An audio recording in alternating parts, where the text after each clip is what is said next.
Ich bin inzwischen 35 Jahre alt. Wenn ich aber in der Zeit zurückgehen könnte, um meinem Teenie-Ich Ratschläge zu erteilen, wie er Videospiele noch mehr genießen könnte, würde ich ihm Folgendes sagen. Auch wenn er nicht auf mich hören würde, weil Pubertät. Du hast nahezu jedes PS1-Spiel, das du dir wünschen kannst. Aus Gründen. Lass dich davon nicht beeinflussen, wie schnell du ein Spiel abbrichst und zum nächsten wechselst. Versuche mehr Games zu beenden, die es wert sind, und du wirst auch dankbar für das gelernte Durchhaltevermögen sein. Und wenn du schon in der Videothek bist, ja, sie haben meistens mehrere CDs und kosten mehr. Aber fang trotzdem mit JRPGs an. Schnapp dir Final Fantasy und ich verspreche dir, du wirst es so sehr lieben, dass es die nächsten 10 Jahre dein Lieblingsgenre bleiben wird. Der wichtigste Ratschlag von allen: Du hast nicht so viele Originalspiele. Hüte sie wie deinen Augapfel und gib sie niemals her. Schon gar nicht für das Geld, für das du es in Erwägung ziehst. Nicht nur wirst du wundervolle Erinnerungen wie die PC-Big Box von Die Sims eines Tages vermissen, deine penibel gepflegte, neuwertige, Complete-in-Box-Sammlung von Pokémon Rot bis Gold wird ein kleines Vermögen wert sein, mit dem du dir locker die PS5 finanzieren könntest. Ja, es wird eine PS5 geben. Du brauchst keine PS5.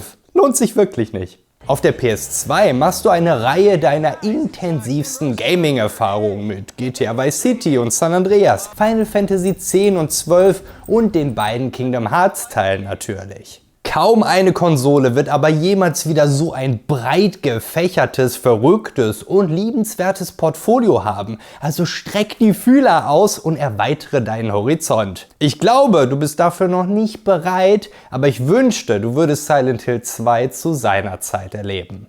Die PlayStation 3 stellt dieses von Xbox geklaute Gimmick namens Trophäen vor, das dir Checklisten mit Aufgaben für jedes Spiel vorgibt, die du abarbeiten sollst, um digitale Bildchen freizuschalten. Ja, es klingt bescheuert, ist es auch. Aber es ist Fluch und Segen zugleich. Nicht nur lernst du durchs Trophäenjagen eine Menge toller Leute kennen, es führt dich auch zu deinem leidenschaftlichsten und langanhaltendsten Hobby. Und vor allem lässt es dich Spiele und ganze Genres entdecken, die du sonst nie angerührt hättest. Wobei es bei manchen davon vielleicht auch besser gewesen wäre.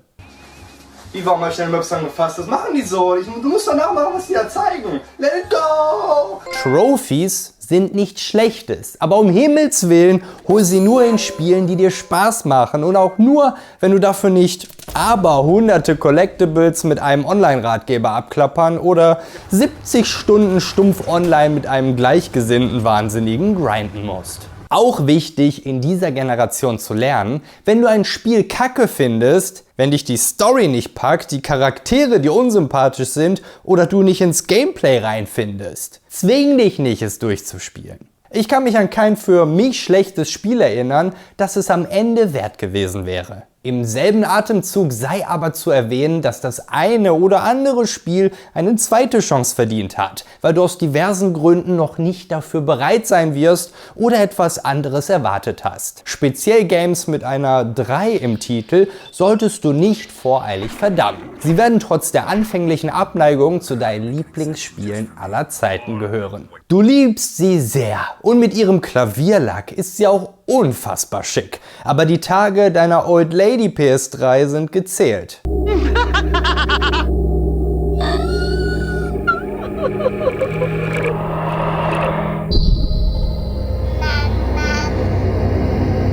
Exportiere regelmäßig deine Spielstände, denn es werden verdammt stressige Wochen, in denen du sie mit Wärmeleitpaste zu reparieren versuchst, um die Speicherdaten zu retten. Und keine falsche Hoffnung: Nachdem du sie repariert hast, darfst du dich ruhig schon nach einer neuen PS3 umsehen. Die Freude hält nicht lange. Wenn du ein Holy Starter Set bestellst, um die zuckerfreien Energy- und Softdrinks des deutschen Unternehmens auszuprobieren, nutze den Code LordofNerds, um 10% bei deiner Bestellung zu sparen. Du warst schon immer ein Pfennigfuchser. Daher muss ich dir gar nicht erst raten, dass du keine Spiele vorbestellen sollst und nie den Vollpreis zu Release bezahlen solltest, außer du musst es augenblicklich zu Release haben, was in deinem Leben nur eine Handvoll Male wirklich vorkommt. Bei Special Editions hast du aber eine Menge unnötiges Geld zum Fenster rausgeworfen. Lass es! Die Unboxing-Videos werden nicht annähernd genug geklickt, auch wenn es dir anders vorkommt. Und die meisten davon sind entweder ziemlicher Schrott oder ohne jegliche emotionale Bindung für dich. Also die Editions, nicht die Videos. Wobei die auch. Sodass du sie wieder verkaufen wirst. Für den Bruchteil dessen, was du gezahlt hast. Ausnahmen bilden The Witcher 3, Assassin's Creed 4, Jump Force, Spider-Man 2 und ausnahmslos alles von One Piece. Ich weiß, ich verstehe es auch bis heute nicht, aber abgesehen von der Pirate Warriors Reihe gibt es keine guten One Piece Spiele. Sorry, mach dir keine Hoffnung. Wenn du deinen plötzlichen Minijob-Reichtum von 300 bis 400 Euro im Monat nicht in Aktien investieren möchtest, wie du solltest, dann kauf dir lieber Retro-Games. Vielleicht keine so lukrative Wertanlage, aber du wirst dich über die geradezu kranke Wertsteigerung trotzdem freuen. Halte die Augen offen nach Kuon und Rule of Rose für die PS2 und Tron Bonn sowie Symphony of the Night für die PS1. Ein weiterer, wenn nicht sogar einer der wichtigsten Meilensteine hinsichtlich der Erweiterung deines Gaming-Horizonts wird sich 2015 auftun, wo du Redakteur für Sofahelden.de wirst und dir Pressemuster wünschen darfst. Die meisten, vor allem aktuellen Games der nächsten 8 bis 10 Jahre wirst du dadurch spielen und zusammen mit deinem PS Plus Abo wirst du so auch Indie-Games kennenlernen, denen du deutlich mehr Beachtung schenken solltest.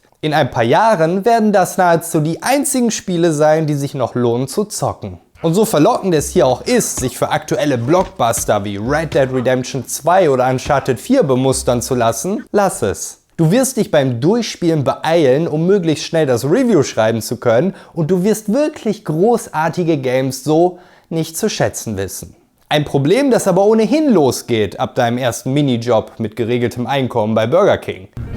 Die Schnäppchenjagd führt zu einem so großen Backlog, dass du gar nicht zu viel Zeit mit einzelnen Spielen verbringen möchtest. Außer die Trophäen zwingen dich dazu oder es ist eine der seltenen Perlen, die dich vollumfänglich packen. Nimm das Tempo und den Druck raus und gewöhn dir die Mentalität an, dass der Weg das Ziel ist, nicht der Abspann. Genieß das Leveldesign, achte auf die Feinheiten, gehe öfters mal anstatt zu sprinten. Deine Spiele werden dadurch mehr zu schönen Erinnerungen als Haken in deiner Checkliste.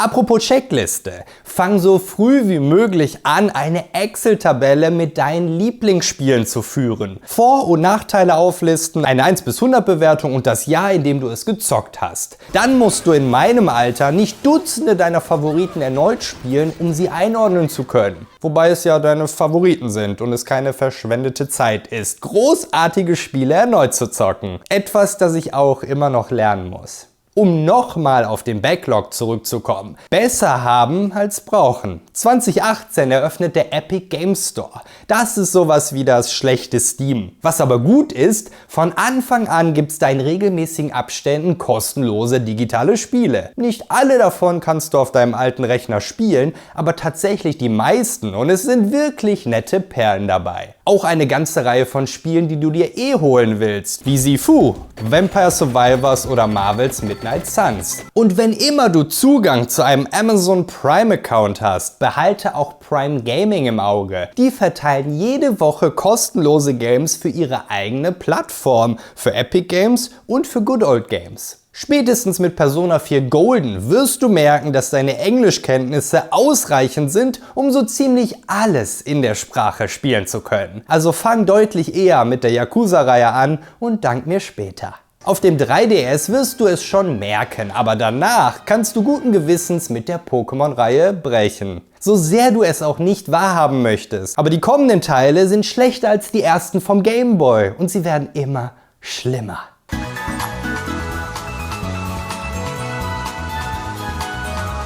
Kauf dir nur die Amiibos, die du wirklich haben möchtest, wie Bowser, Mewtwo oder Sephiroth. Das sieht in deinem Kinderzimmer an der Wand ganz cool aus, aber später wirst du keine Ahnung haben, wohin damit. Und eine Wertentwicklung gibt's auch nur in den Anfängen während der künstlichen Verknappung. Heutzutage wirst du die selbst original verpackt kaum noch los. Wenn du alte Spiele nachholen möchtest, check erst einmal, ob nicht ein Remaster oder Remake dazu veröffentlicht oder zumindest angekündigt wurde. Der Branche gehen zunehmend die Ideen aus und sie recyceln die tatsächlich guten Spiele wie die Weltmeister. Eine geile Grafik wird immer beeindruckend sein, aber spätestens ab der PS4 solltest du diesen Aspekt bei der Spieleauswahl ausblenden, damit du nicht geblendet wirst. Es ist der mit Abstand unwichtigste Faktor, wenn es um deinen Spaß am Spielen geht. Aber genieße unbedingt die Riesensprünge zwischen der Grafik vom Super Nintendo bis hin zu der PS3.